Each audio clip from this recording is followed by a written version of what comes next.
Thanks very much, everyone. It's very good to be here.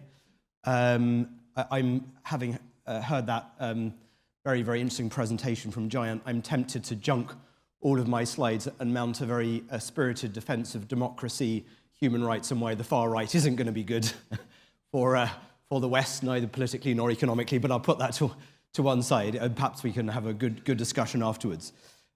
So I'm here to talk about mining and geopolitics in about 20 minutes. It's obviously a rather big topic to cover, but I'll do my best. And obviously, I imagine there's most of the room are investors in mining companies. So I'm sure, above all, that the questions you're interested in are questions like: is now a good time to invest?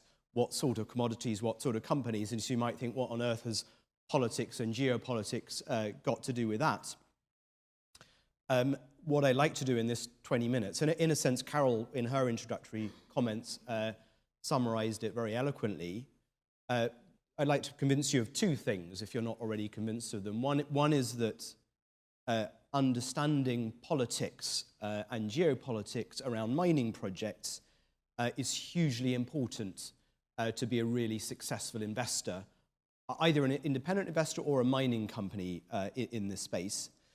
Second point I'd like to convince you of is that the common assumptions about politics and mining are often wrong, and that there are actually investment opportunities to be captured if you're willing to challenge some of the conventional wisdom in this space. So what I'll do in this presentation, I'll have a threefold structure. First of all, I just describe a little bit as to why these issues are important in the sector in terms of value creation.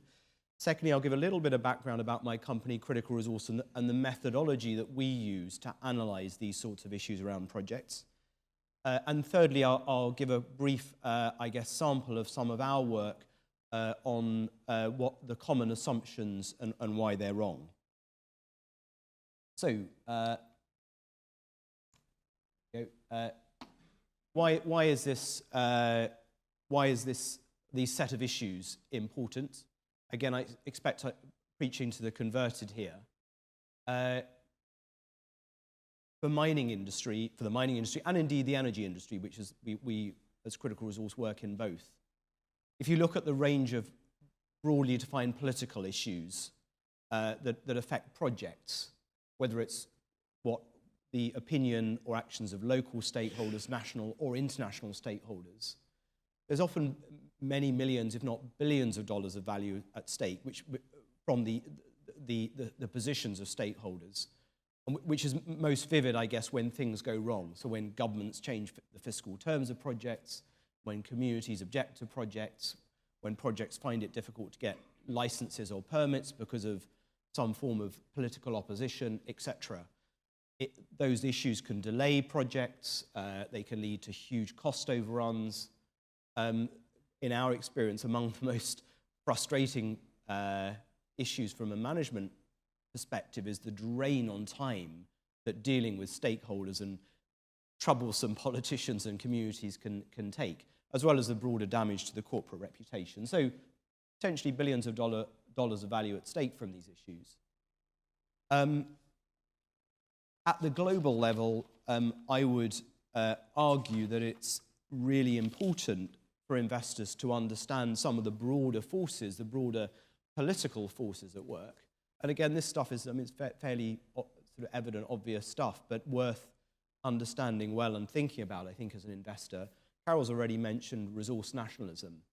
Over the last 18 months in particular, we've seen a number of countries, particularly in Africa,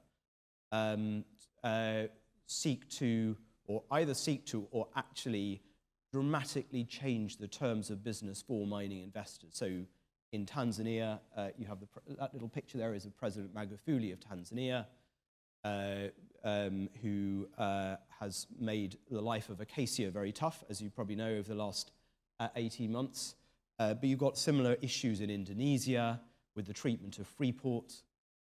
You have ongoing challenges in the DRC with potential changes to the mining code, threats in Zambia, in Mauritania to dramatically change the fiscal terms facing companies. And it's likely that as commodity prices, as they continue to strengthen, you're going to see more and more governments seeking to renegotiate the terms. So understanding that trend as an investor is obviously key.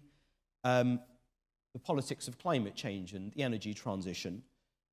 Obviously, the more action there is on climate change, it's not so good if you're an investor in a coal or a oil or potentially even a gas company.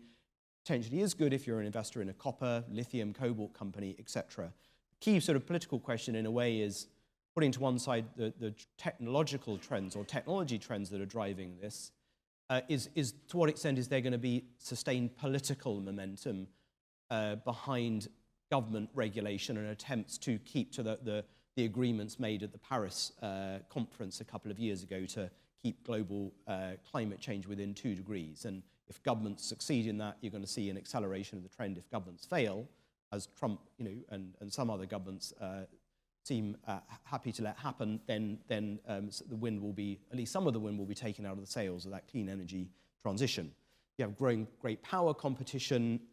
Giants already talked about the importance of China. Quite clearly, we're no longer in this unipolar world where America is the dominant power. You have the rise of China. You have the growing, or the reassertion of power by Russia, potentially other Asian countries. And a key battleground is obviously with regards to African resources. And the key question there for investors is, I guess, the extent to which Chinese companies will always trump Western companies in gaining access to key resources in Africa, given the different, I guess, political levers that they can use when they're engaging with African governments. You've got the issue of local opposition around mining projects. The acronym NIMBY, most people are familiar with.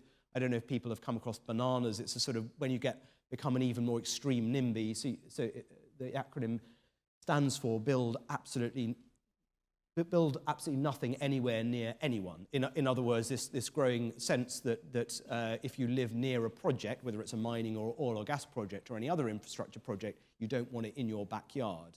And that's a growing growing issue throughout the world, whether it's in the UK or US or Australia, in other words, developed regions, but also in Peru, in Armenia, in Romania, almost any country that we as critical resource work in, these issues are going, local opposition is going up the agenda for mining companies. You've then got intensifying scrutiny and transparency, this perception, whether it's fair or not, that the mining industry, like the oil and gas industry, is pretty corrupt, and that deals between governments and companies, the presumption in the popular imagination in many countries is that those deals have got to be corrupt, whether they are or not. There's also this perception that companies aren't paying enough tax, whether that's correct or not, and whether it's correct or not, it fuels the fire of resource nationalism.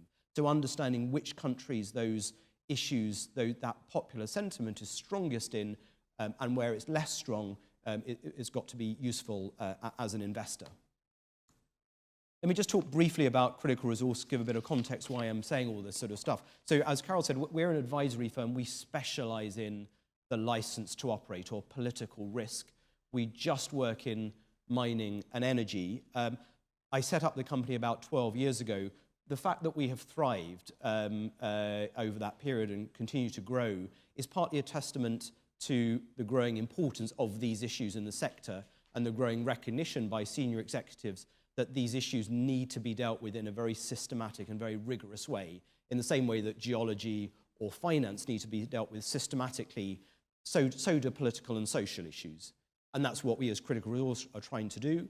We have clients in the mining sector ranging from the big firms like BHP, Rio, Anglo, but a whole range of mid-caps, First Quantum, Eldorado, but also a range of private equity firms like Orion, Redkite, RCF. So that's just a small sample of some of the clients we've had. We provide independent assessment and due diligence of these issues for investors. We provide practical support to help companies manage these issues more successfully, and we provide support at the group level to help companies to develop their policies on issues like climate change, human rights, and anti-corruption.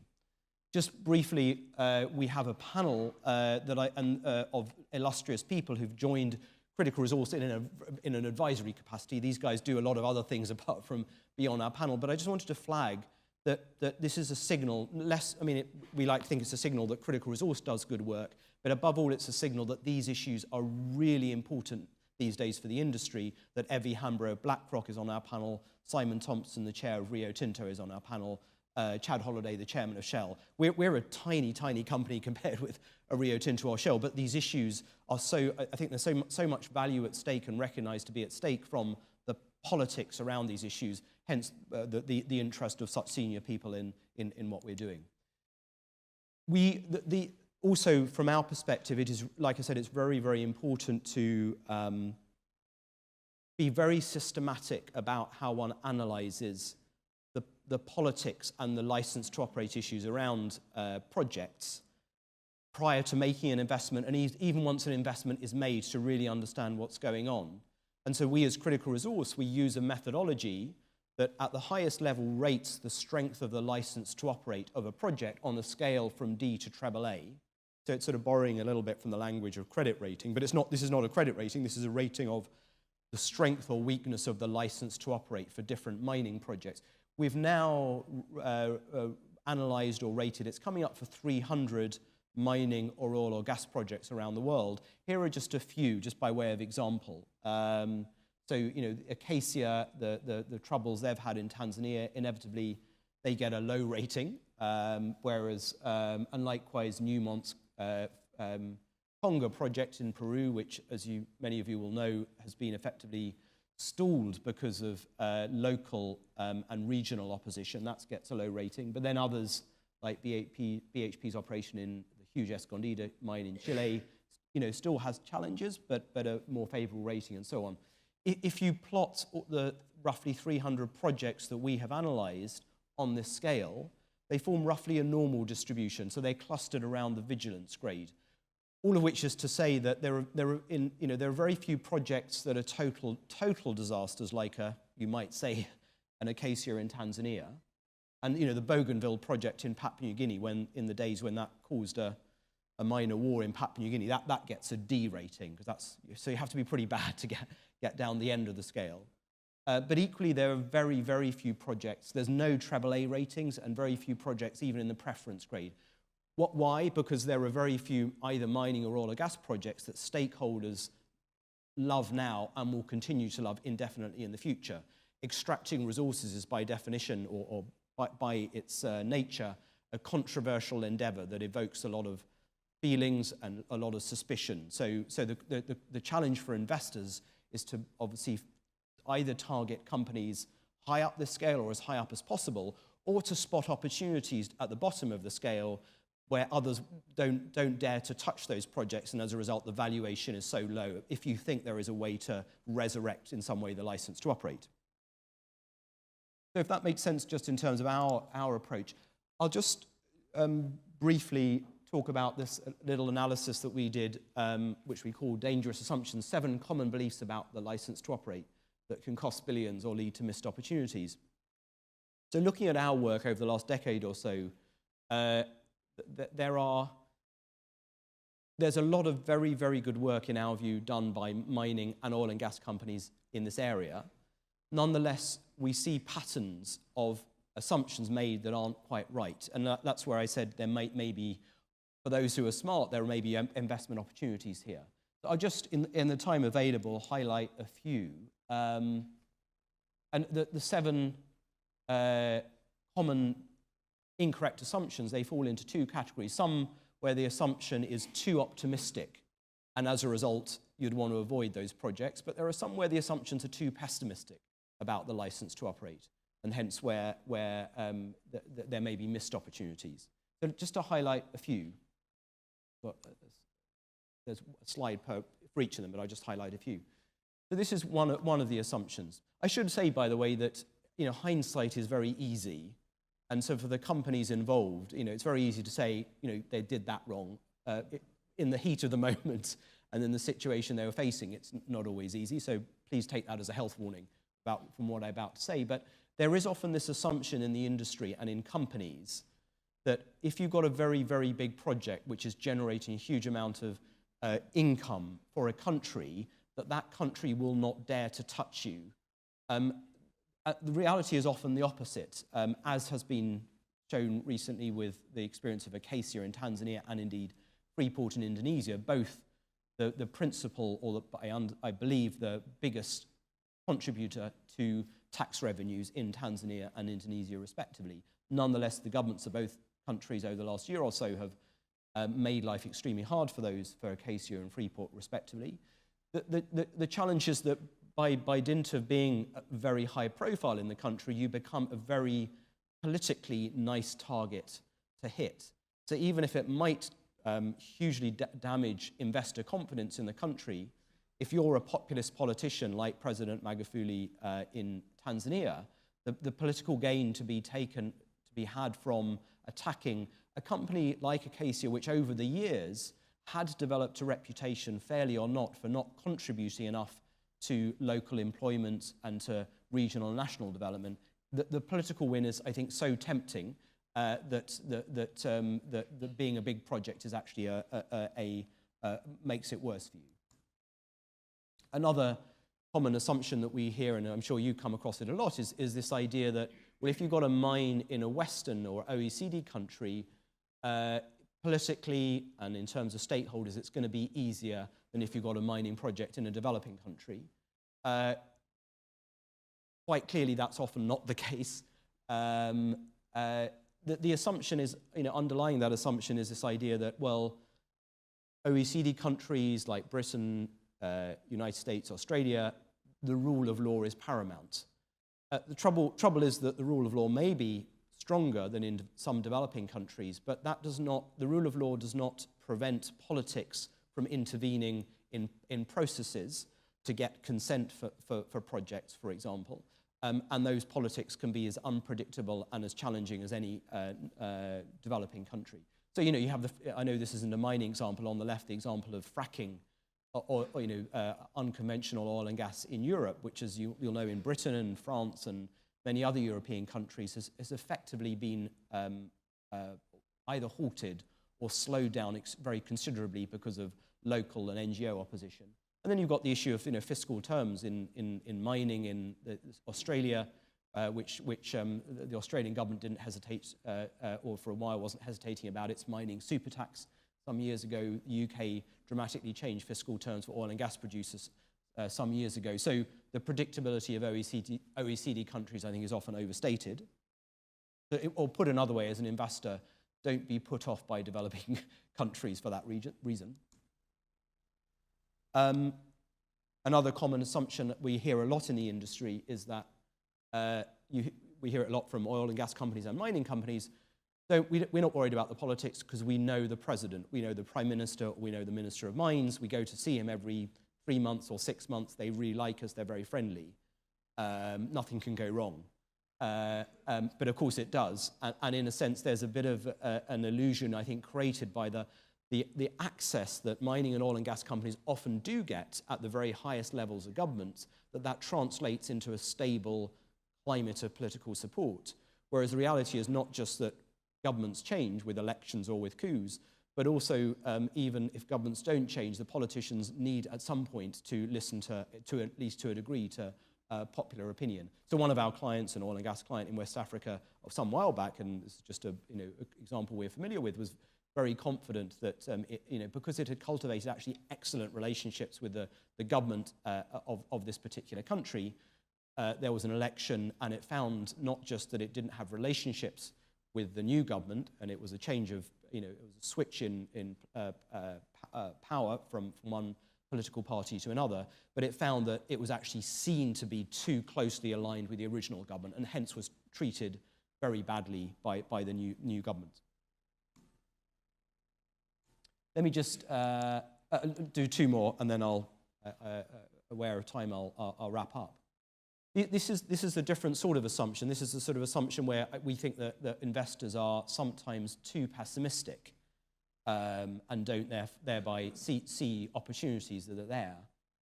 There's sometimes an idea, particularly among the more risk-averse investors, and it's good to be risk-averse, and increasingly, as you'll know well, a lot of investors, particularly investing money from North American or European endowments or institutions have to abide by, and rightly so, by strict ESG criteria. The challenge is that sometimes those ESG criteria can be blind companies to opportunities that are both responsible and potentially very profitable. One is this idea that, if a country, if you read about it in the news and there's a war going on, you think, oh, that's scary, I won't touch it with a barge pole. Or if it's seen to be very corrupt, the assumption may be made that there's no way of doing business in that country in a way that meets international anti-corruption standards. Now, sometimes that is the case, but sometimes it's not. And we give the obvious example there of Mali some years back now, where there was a coup in 2012. A lot of investors immediately sold Randgold and other gold miners in Mali, not sort of noticing that on the map the coup wasn't in the gold mining area, and so actually the gold producers were fine. They still faced some security threats, but they were and remain far from areas of significant conflict. So a buying opportunity there had you had a sort of perhaps a slightly deeper knowledge of the politics of Mali. And on anti-bribery and corruption, this is, to be clear, I'm not advocating investment in corrupt countries with no regard to anti-corruption standards. Critical Resources as a company, we spend a lot of our time advising companies on how to meet anti-corruption standards. The point is rather that there are sometimes ways of operating, even in countries that are perceived to be the most corrupt, whether that's DRC, Indonesia, or other countries, provided that you have very, very robust policies, processes, and spend a lot of time building your reputation in that country, that you don't pay bribes. Sometimes, at least, there's a way to do that with integrity. And if other investors are shunning those countries because they're too scared, there are still ways to make money and do this profitably and responsibly. Finally, I'll just highlight actually, let me go on to the last one, which is perhaps more interesting. Dangerous assumption 7, giving ground to hostile stakeholders is too risky. So sometimes we see in companies and potentially among investors this idea that because the stakeholders are critical, because there's some criticism from NGOs, or because some of the communities are opposed, the way to tackle it is to rebut, to tell them why they're wrong, to explain why they don't really understand the science, or to put, or not, or even not to engage at all and hope that the critics will go away. Sometimes the best strategy, often the best strategy in our view is to engage. Sometimes the best strategy is not just to engage, but to think very, very carefully about what wins you can give those critical stakeholders, and give those wins in a way that allows those stakeholders to feel among their audience, or for their own stakeholders, that they've achieved a victory. In other words, to be as clever as politicians are about playing some of these license to operate games. And being creative, in other words, about how to build coalitions and support from stakeholders. This is what I'm about to say is open to debate, but in our view, if you look at the Newmont's project in Peru, the Conga project, which, as I mentioned before, is a project that Newmont, having spent hundreds of millions of dollars trying to develop that project, has effectively put it on hold because of the degree of local and regional opposition. What I would argue is that had they taken a different approach and a more proactive approach at an earlier stage, particularly around the issue of water, and doing more at an earlier stage to convince communities and regional activists that the project wouldn't only not be bad for water supplies, but actually could increase the availability and quality of water supplies, they could have, I think, flipped the debate, and they could now have a very successful and potentially very profitable project. So they might have a different point of view, but I think often there are ways that projects, through a creative approach, you can build much stronger stakeholder coalitions. And for investors, what this means is working, potentially spotting projects where that can be done. And often these projects can be picked up for not that much money because everyone else thinks it's too difficult from a license to operate perspective. So I'll perhaps leave it there. If anyone's interested in what we do, please do get in touch. I'm really interested in your thoughts, perhaps over the coffee break. Just to recap, this stuff, politics, I would argue, is hugely important to value creation in the mining sector, and the assumptions made around it are often not the right ones. Thanks very much. Thanks, Daniel.